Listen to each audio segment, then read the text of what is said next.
Bonjour, les drones, tout le monde en parle, les ventes grimpent en flèche et sur un plan technologique, ils sont de plus en plus performants. Ils vont même, nous dit-on, devenir de plus en plus utiles dans notre quotidien. Bien évidemment, tout cela pose de nombreuses questions aux yeux de la loi. Que peut-on faire avec les drones?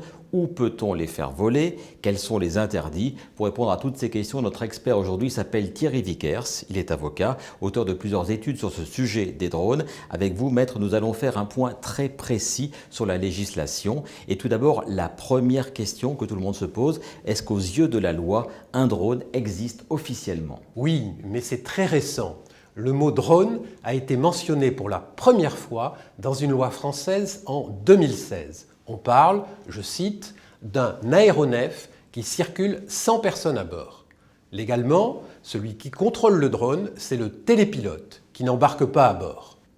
On en reparle dans un instant, mais tout d'abord une autre question, est-il nécessaire d'immatriculer son drone?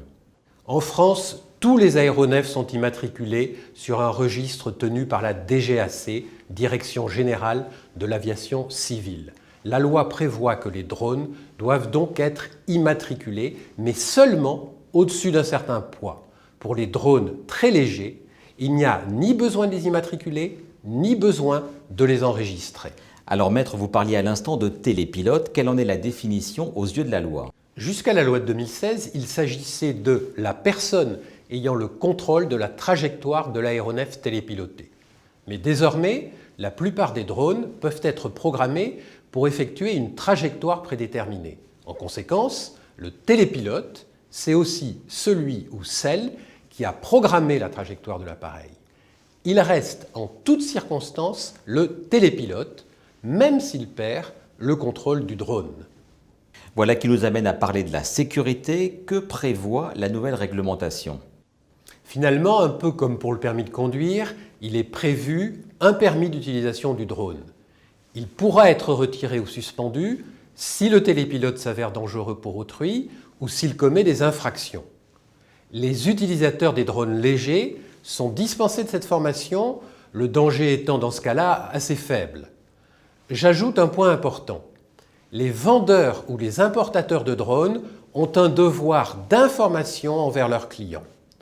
La notice doit bien préciser les dispositifs de sécurité prévus par la loi.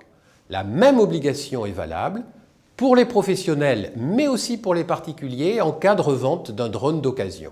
Et quelles sanctions sont prévues en cas de non-respect de la loi par les télépilotes? La principale infraction et la plus sanctionnée concerne le survol de certaines zones du territoire français. Survol interdit pour des raisons d'ordre militaire ou de sécurité publique.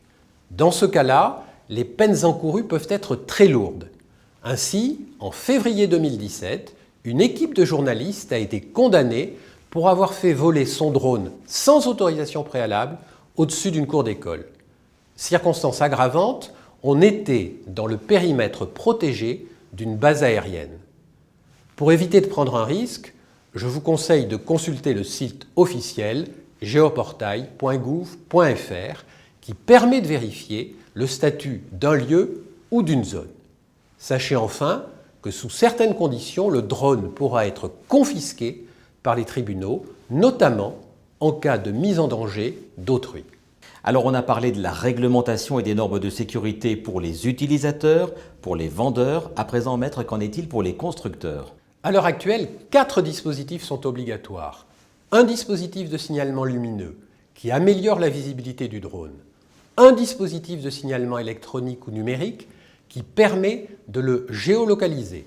Un dispositif de limitation de capacité pour qu'il évolue dans l'espace aérien qui lui est réservé aux conditions imposées. Un dispositif de signalement sonore qui se déclenchera pour signaler que le drone a échappé au contrôle de son télépilote et que ses évolutions ou sa trajectoire ne sont plus maîtrisées. Et tout cela est-il valable pour les drones de loisirs, ceux que l'on offre pour un anniversaire, pour Noël ou pour une fête des pères par exemple? Non, mais les télépilotes de drones de loisirs doivent faire attention. Comme les autres, ils peuvent être sanctionnés.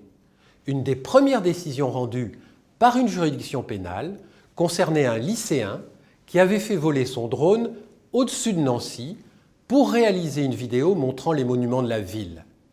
Il a finalement été puni d'une amende. Avant de conclure, mettre une toute dernière question sur les dates d'application de la réglementation. La France est un des premiers pays à s'être doté d'une réglementation.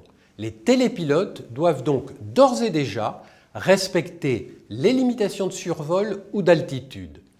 Concernant les mesures qui s'imposent aux constructeurs, l'entrée en vigueur est fixée au 1er juillet 2018 ou au 1er juillet 2019 selon les dispositifs et les catégories de drones. En conclusion et en synthèse, Thierry Vickers, 3 derniers conseils à celles et ceux qui nous regardent. D'abord, bien connaître la réglementation spécifique des drones. Ensuite, ne pas oublier qu'un survol, même d'une zone autorisée, peut constituer une atteinte à la vie privée. Et pour finir, je le répète, éviter tout comportement susceptible de mettre en péril la vie d'autrui. Thierry Vickers, je vous remercie. Bon vol à vous toutes et à vous tous si vous utilisez des drones, mais donc avec prudence. Tous ces conseils et bien d'autres, vous les retrouvez sur le site ledroitpourmoi.fr.